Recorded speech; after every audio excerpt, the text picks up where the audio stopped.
So we're going to develop the middle ground using more of a mixed media approach. We've got our second layer all drawn out.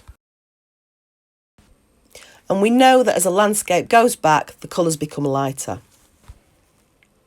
What we need to do now is look at our composition, make any changes we need, and then outline it in pen, ready for the next stage.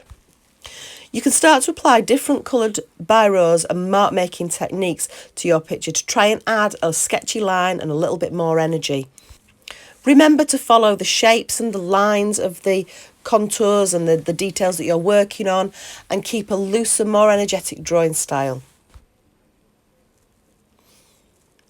Think about what colour biro you want to use where. You may have a pen with multiple colours and you may want to mix and match and change and layer the colours that you're applying in different places.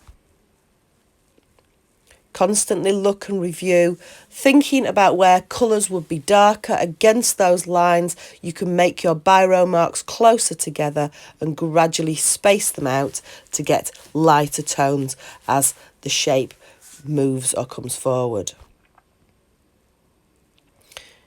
You can start to build it up and create contrast at this pen stage, but we will be adding another type of media later on.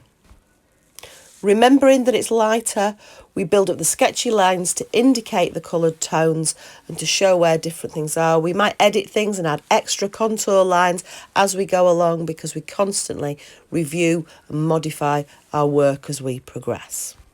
You may have some even lighter coloured biros so you can mix and match and create different tones within your work. It just depends what you've got available. Don't worry if you've only got a blue or a black, we can start with those, and when we add the next layer we can start to enhance the colours then.